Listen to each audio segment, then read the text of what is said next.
there still hasn't been an official announcement for this Anthony Joshua-Oleksandr Usyk fight.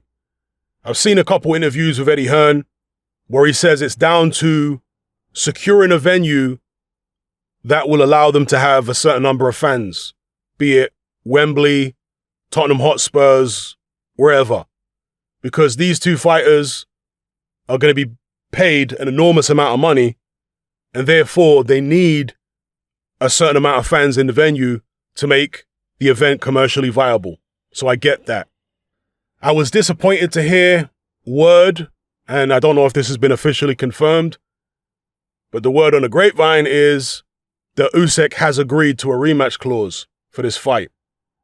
And you guys should know my views on that by now, for those of you who don't, and maybe for those of you who are new fans to the sport of boxing, relatively speaking. Ordinarily, a mandatory challenger does not have to sign a rematch clause to fight any champion, no matter how big the champion is in terms of a commercial entity, how famous he is. Throughout the history of boxing, as far as I'm aware, certainly as far as I've been alive, and I've been watching the sport since the 1980s, it's always been the case that the mandatory doesn't have to sign a rematch clause. He can go ahead, fight the champion. If he wins, he can sail off into the sunset. Now, this started changing during the Klitschko era. I want to say the back end of the Klitschko era is when I noticed it anyway, whereby people like, I think it was Kubrat Pulev, had to sign a rematch clause. I'm not 100%, but I know for sure Tyson Fury did. He signed, when I say had to, I don't know if he had to, but he did sign a rematch clause for that Klitschko fight when he was mandatory. And I remember saying at the time, what's that all about? Why would Fury go ahead and do that? As a mandatory, you don't have to sign a rematch clause. And just imagine if Fury hadn't done that. He wouldn't have had all that mix-up with the Vladimir Klitschko rematch. You know? He could have gone on and fought somebody else, and obviously he had that UCAD thing hanging over his head, but who knows how it would have panned out if he hadn't signed that rematch clause. Now, I've seen Eddie Hearn in a couple interviews, or at least one interview, talk about why this happens, because Eddie Hearn is, you know, one of the perpetrators of doing this. And he says that the mandatory is simply offered a shed load of extra money to sign a rematch clause. And in some instances, the champion will threaten to vacate the belt unless the mandatory agrees to the rematch clause as well. You know, I can't help but suspect there's something more going on than that, because you look at a guy like Oleksandr Usyk, he's a big star in Ukraine. If he beats Anthony Joshua, sky's the limit for him. He doesn't need Anthony Joshua if he beats him first time around. So I'm kind of baffled as to why he would do this, if he has done this. If indeed this delay is actually down to the venue situation and not a sticking point of the rematch clause. Because that's what I thought it might be initially, that Team Usyk just didn't want to sign this rematch clause that Eddie Hearn was so enthusiastic for them to sign. So yeah, that's my feelings on rematch clauses for mandatories. Shouldn't be going on. Obviously, the sanctioning bodies don't have much integrity, so they're not really going to enforce their rules. They're not going to tell promoters, particularly a promoter as big as Eddie Hearn, stop doing this rematch clause thing for our mandatories. In our rules, mandatories don't have to have a rematch with the champion if they beat him. So anyway, I've seen the pictures of Usyk with this apparent weight gain, putting on muscle, bulking up. I've seen him sitting at tables in certain pictures with enormous plates of food looking like Desperate Dan.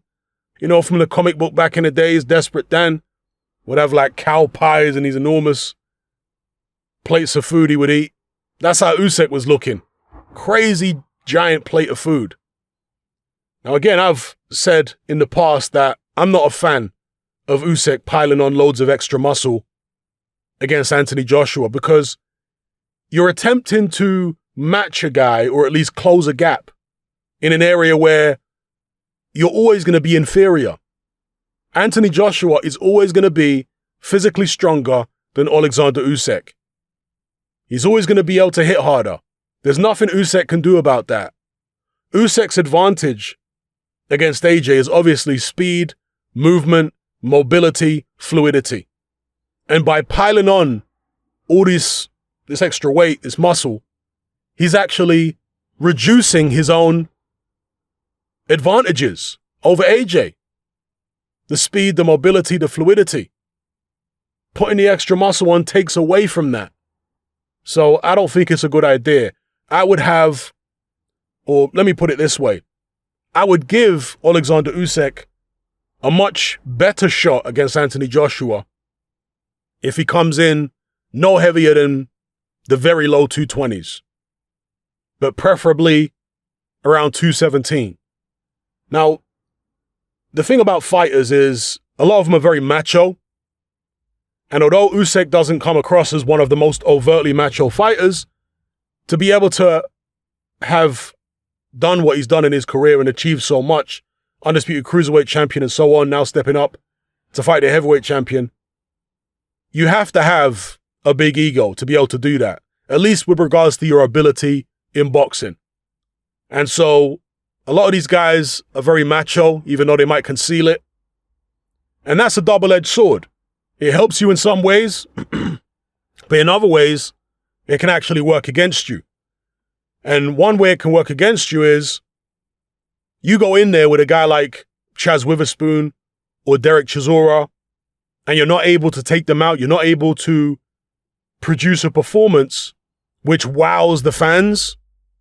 Because at heavyweight, fans are expecting huge knockouts, and it seems the vast majority of fans of heavyweight boxing nowadays are of the view that if you're not a big puncher, you can't make it in the heavyweight division.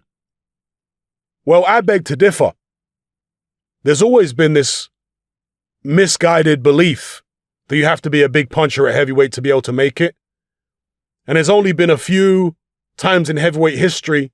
Well, there's been quite a few times in heavyweight history, but I'm talking about during my time watching the sport, where certain fighters have come along and proven that actually you don't need to be a big puncher at heavyweight to be successful or be the champion. And during my lifetime, Evander Holyfield was the guy who proved that. So, and obviously, there was some other guys that held belts. Chris Bird wasn't a big puncher and so on. But yeah, the point I'm making is, I think the criticism that Usyk got for those two performances against Chaz Witherspoon and Derek Chisora, where it was mainly people criticizing him for lacking power, being pushed onto the back foot, being manhandled, I suspect that might be the reason why he's decided to pile on all this extra muscle. And I think that's his macho pride getting the better of him. Listening to people, fans, so on, even certain individuals within the boxing industry, maybe other fighters. And he's said, you know what? I want to be able to stamp my authority on a fight more. Therefore, I'm going to pile more weight on. I think it's a big mistake. Big mistake. As I say, I would give Usyk far more of a chance against AJ if he came in a similar weight to what he was in his last couple fights. I think he should actually come in whatever he walks in the ring at when he fights at cruiserweight, whether that's 210, 212, I don't know what it is. He should come in against AJ that weight. Because if you look at, for example, the Olympics, I know it's only a 3-round fight, but if you look at the Olympics, when AJ fought Erislandy Savon in his first bout, Erislandy Savon is a small guy, not in terms of height and reach, but in terms of weight. He's a small guy. And Erislandy Savon was able to box rings around Anthony Joshua. I know people are going to say it was a long time ago. AJ's improved massively since then, and I agree. But to me, it showed in principle what can be done if you have the fluidity and the speed and you're not weighed down by all this muscle against somebody like Anthony Joshua, if you have that kind of skill set. So, yeah, I think it's an opportunity missed by Oleksandr Usyk, and I'll be very interested to see what he weighs in at.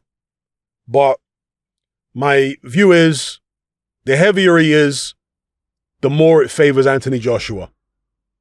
So, I'll leave it there. Let me know what you guys think in the comments below. And if you have any information, or maybe even any ideas about why this fight hasn't been officially announced yet, maybe it is just the venue situation, but, maybe you got your own ideas.